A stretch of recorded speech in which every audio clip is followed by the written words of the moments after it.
Artículo 3. Introducción. Los humanos, al ser seres sociales, tenemos la necesidad de convivir y lidiar en sociedad. En cada cultura existen carencias y deficiencias en la educación, y eso es esencial para trascender, por lo que el gobierno se ve la necesidad de implementar una educación escolarizada obligatoria, la cual se describe en el artículo 3. Antecedentes históricos del artículo 3 constitucional. La Constitución de 1824 arrastra vicios y tradiciones de la colonia como la intolerancia religiosa y los privilegios del clero y el ejército. En su artículo 50, fracción 1, dispone: promover la ilustración, asegurando por tiempo limitado derechos exclusivos a los autores por sus respectivas obras, estableciendo colegios de marina, artillería e ingenieros, erigiendo uno o más establecimientos en que se enseñan las ciencias naturales exactas, políticas y morales, nobles artes y lenguas, sin perjudicar la libertad que tienen las legislaturas para el arreglo de la educación pública de los respectivos estados. Fue la reforma liberal de 1833 a 1834 la que estableció las condiciones históricas que han caracterizado la educación pública del país. El 15 de abril de 1861, Benito Juárez expidió una ley en la que se proponía la unificación del plan de estudios de instrucción elemental. En 1867, Juárez se propuso convertir la educación en una función pública y también propuso aumentar las primarias. La ley proponía la unificación de la instrucción primaria, a la vez que declaraba esta obligatoria y gratuita, organizaba la enseñanza secundaria sobre bases sólidas y establecía la Escuela Nacional Preparatoria. En diciembre de 1874, durante la presidencia de Sebastián Lerdo de Tejada, se prohibió la enseñanza religiosa de los planteles oficiales, imponiendo en su lugar la enseñanza de una moral laica.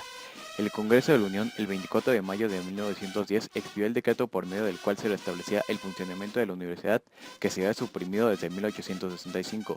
El 22 de septiembre de 1910 inaugura la Universidad Nacional de México el maestro Justo Sierra. Finalmente, la Constitución de 1917 ha tenido varias reformas y modificaciones, pero en esencia el espíritu que animó a los constituyentes del 16 en cuanto a las aspiraciones del pueblo mexicano por tener una educación popular, democrática, nacionalista, gratuita, obligatoria y laica no ha cambiado. Artículo 3. Toda persona tiene derecho a recibir educación. El Estado impartirá educación preescolar, primaria y secundaria, educación básica y media superior, las cuales serán obligatorias. La educación debe desarrollar armónicamente las facultades del ser humano y fomentar en él el amor a la patria, el respeto a los derechos humanos, conciencia de la solidaridad internacional, la independencia y la justicia. El Estado garantizará la calidad de esta, los materiales y métodos educativos, la organización escolar, la infraestructura educativa y la idoneidad de los docentes y directivos. Garantizada por el artículo 24, la libertad de creencias, la educación será laica. Fracción 1. El criterio se basará en los resultados del progreso científico, luchará contra la ignorancia y sus efectos, la servidumbre, los fanatismos y los prejuicios. Además será, inciso A, democrático, inciso B, nacional, inciso C, contribuirá a la mejor convivencia humana, inciso D, de calidad. Fracción 2. El Ejecutivo Federal determinará los planes y programas de estudio. Serán nulos los ingresos y promociones que no sean otorgados conforme a la ley. Fracción 3. La educación es gratuita. Fracción 4. El Estado promoverá todos los tipos y modalidades educativos, apoyar la investigación científica y tecnológica y alentará el fortalecimiento y difusión de nuestra cultura. Fracción 5. El Estado otorgará y retirará la validez oficial a los estudios y planteles particulares, los cuales deberán impartir los mismos planes y programas de estudio establecidos en la fracción 3. Fracción 6. Las universidades que la ley les otorgue autonomía tendrán la facultad y la responsabilidad de gobernarse a sí mismas, respetando la libertad de cátedra e investigación. Determinarán sus planes y programas de estudio y fijarán los términos sobre su ingreso, personal académico y administrarán su patrimonio. Fracción 7. El Congreso de la Unión, con el fin de unificar y coordinar la educación en toda la República, expedirá las leyes necesarias. Fracción 8. El Sistema Nacional de Evaluación Educativa será coordinado por el Instituto Nacional para la Evaluación de la Educación. Este será un organismo público autónomo con personalidad jurídica y patrimonio propio, y evaluará la calidad, el desempeño y resultados del sistema. La ley establecerá las reglas para la organización y funcionamiento del instituto, con apego a los principios de independencia, transparencia, objetividad, pertinencia, diversidad e inclusión. Artículo 3. Reforma educativa.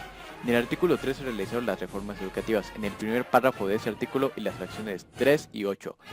Antes que se aplicara la nueva reforma, el servicio docente podía aspirar a un cargo mayor por medio de influencias o palancas dentro del sistema educativo.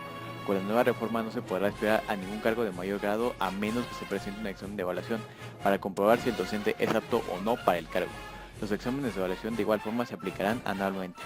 Ejemplo: Edgar desea ascender al puesto de directivo en una escuela secundaria. Para lograrlo, deberá participar en el concurso de oposición y obtener un resultado alto. Conclusión: el artículo 3 de la Constitución Nacional Mexicana nos ha demostrado la gran importancia que tiene la educación en el país, debido a la influencia para mejorar las ciencias y la cultura, al apoyar los proyectos de estas áreas.